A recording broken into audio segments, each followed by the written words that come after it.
You're listening to the No Labels, No Limits podcast with best-selling author Sarah Box, where you get the inside scoop on the steps action takers and decision makers take to align their purpose to their principles and achieve their goals in business and life. We focus on the mantra, no labels, no limits, no excuses. And now, without further ado, please welcome your commanding coach with plenty of chutzpah and heart, Sarah Box. Okay, sounds good. Well, today I was thinking that we could spend some time discussing resources, specifically resources for business and organizations. Obviously, anybody that is in any sort of leadership role, whether it's a nonprofit, it's a business, they've started it themselves, or they're helping to lead a company that maybe they didn't start, but they're just a part of, they will know the value and the importance of having resources to get the job done. None of us can do what we're going to do without them.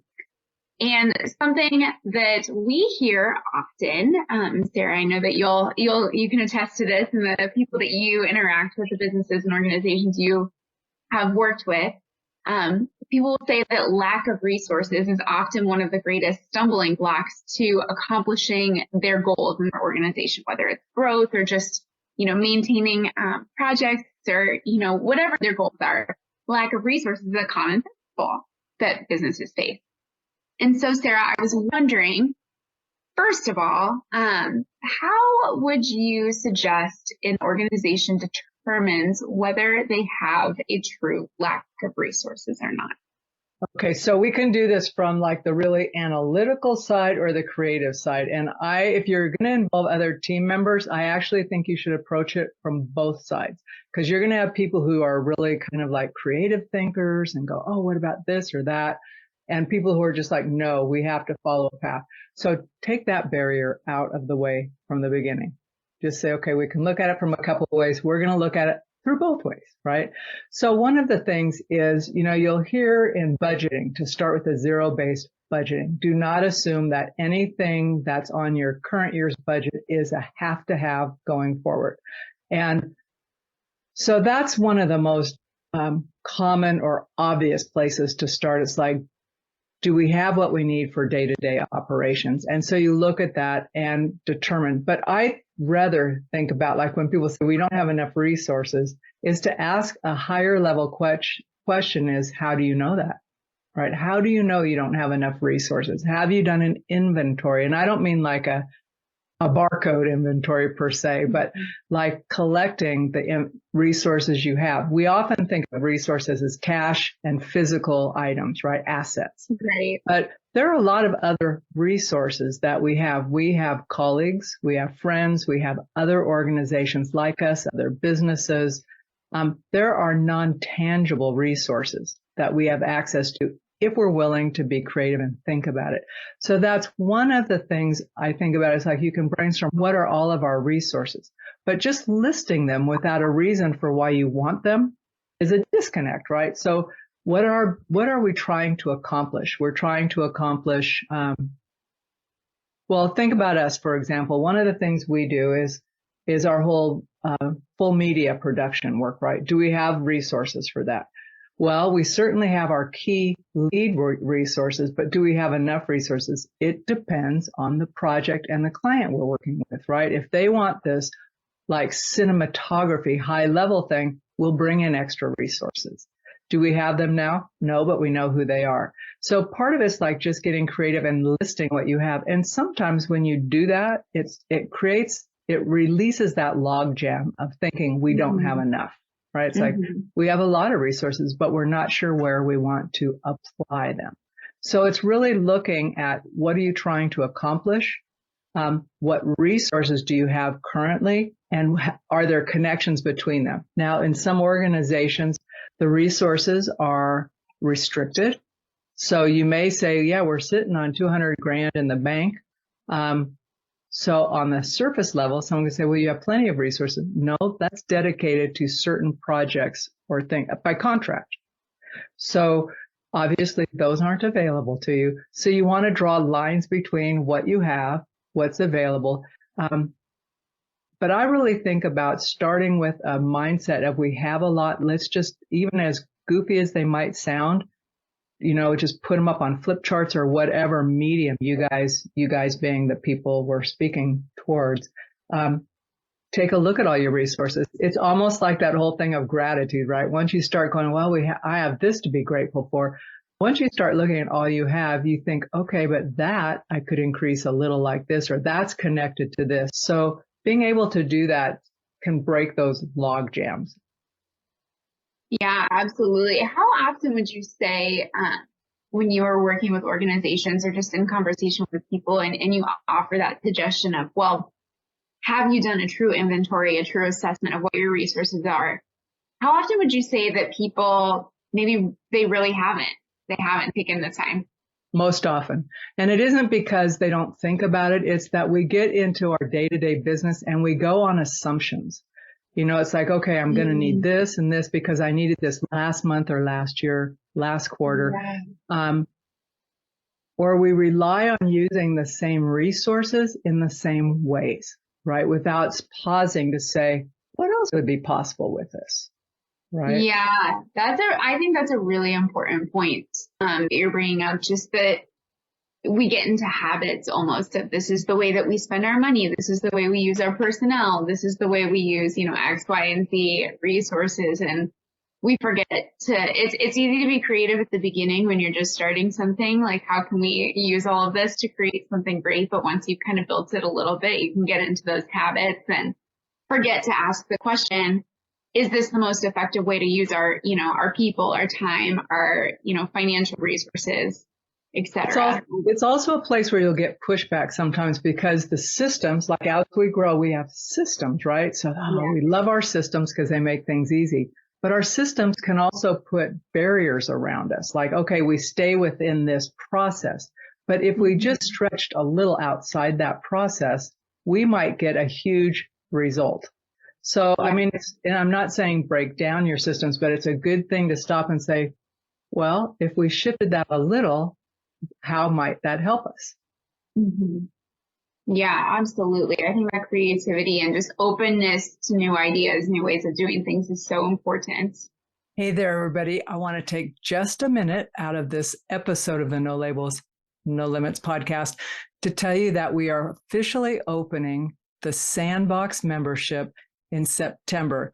So if you're not already on our mailing list, please click the link below to either sign up for the membership or get on the waiting list for the membership. And if you click the link, you'll find more information about what's included, what our plans are, and better yet, you'll be on early enough to help decide what is most important to you to experience in the first 3 to 6 months of the membership. So don't wait.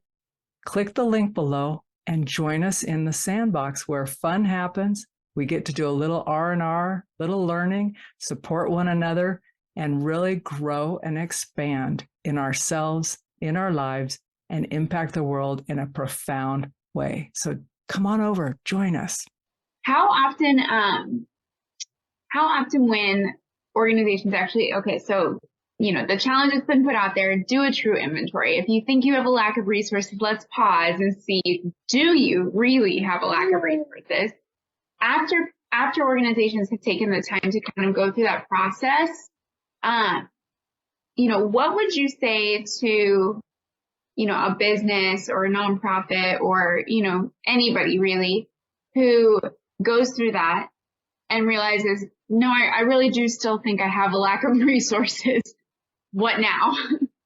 Then I think we have to tie it back to what are your priorities, right? Because you're not going to, I could say I want all these resources because here's my list of goals or my business plan for the year or whatever.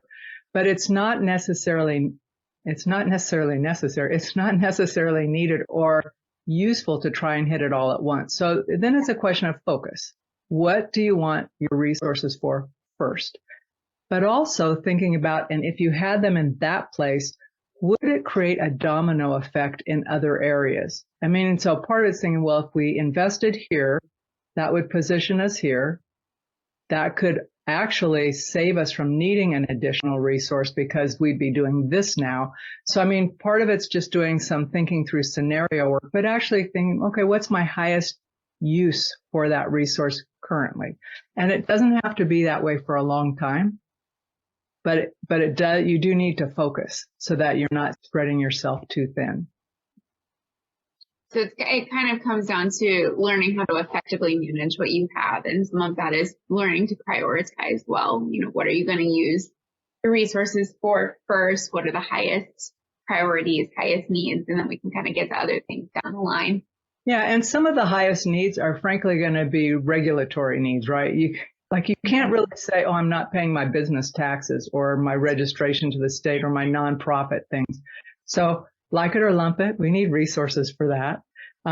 But when it comes to programs, and I've seen this a lot, people want to serve more and more people. But if they don't have the resources, they start stretching the resources they have, which is people and time, right? Mm-hmm. But that runs the risk of burning them out. And oftentimes that's just a fear of saying to whomever's paying you to do that work, we are at maximum. We know you want us to do more. We need resources to do more. And here's how we know we need, not just we need it because we want it, but here's how we know. We've done some thoughtful investigation around this. We've looked at ways for cost savings where we can, keep money in-house. But still, to do what you're asking us, we need we need more resources. I'm listening. I'm watching Emmy bounce around like a circus clown. She's feeling very energized by this conversation. She's going, resources, the nice. Yeah, absolutely. I think it is so, and you're kind of hitting on this, but it is kind of a multifaceted thing. There's evaluating how you're using your resources and prioritizing projects. There's also evaluating your expenses and, are you spending money or dedicating time or, on things that don't really matter, because that's sometimes the case where we're letting resources go to things that aren't really that important and we could reallocate them elsewhere. And then looking for, growth opportunities where there might be gaps in what our resources are, like finding ways to fill that gap creatively. You bring up something interesting though. When we look for where we're spending our money now, people can have, and I know this, I do this quarterly. I'm actually still doing it for this current quarter. I'm going through like my recurring charges, from memberships I'm in or subscriptions that were really important. But like, it's really easy to see them, to not see them, right? And that you keep paying them. So when someone says, I don't have the resources to do X, and if you actually looked at your spending, you thought, do I use these things over here? Sometimes you can find out you have more than enough for your new X by just saying, please cancel my subscription, and the money is there. Yeah, I think that's such a good reminder. We're in such a subscription-based culture now that most of us, whether you're talking businesses or just personal life, like we've got more subscriptions than we're probably aware of in a lot of situations. And it is worth always taking that step back to say, okay, where's the money going out the door? Are all of those pots necessary? Yeah. We cancel a few of them. Well, or when you're starting and you need certain subscriptions because you're in a stage of your business, you don't always need those, or you might need to increase them, right? You've grown and you don't want to you're losing resources if you're having to double down on the time it takes because your current subscription, if you will, isn't benefiting you. So you may need to spend more money to gain more time. So it isn't just a thing of resources being cash. It's also time. Yeah, absolutely. So you kind of hit on this a little bit, but when obviously, we can try when we're looking at the resources that we currently have to stretch them and make them go as long as they can. But like you mentioned, a lot of times when it comes to businesses and nonprofits, organizations, stretching resources means stretching people. And that isn't always in the best interest of your overall goal. So there does come a point where you really don't want to stretch any further because it's actually going to be counterproductive. So when organizations hit that point where they really shouldn't stretch anymore, but they still maybe don't have the resources they need to cover the growth that they desire or the goals or projects or whatever is on their plates, do you have tips and advice for how businesses and organizations can be creative to find new resources when what they have just can't stretch anymore? I would say that depends on the business or the organization. But I will also say sometimes one of the ways of getting more room via resources is having someone who will challenge your assumption that you need the resources or that you should continue doing that work, right? Because it's natural. We want what we want, and we want it to continue, and we want to be comfortable. But sometimes we just have to say, as of this point in time, we're not doing this, whatever this X is, right? We're pivoting. We've thought it through. It's not rash. And it may be undesirable because of external situations. But sometimes having someone that says, no, I can see you've thought this through and you need to make these hard decisions. And if you're going to be the owner or the leader of an organization, guess what? The hard decisions fall on you. Yeah, absolutely. I think, that's such an important point that you're bringing up, being mindful of what voices you're listening to. Whether it's, people have a lot of ideas. That's something that I'm finding.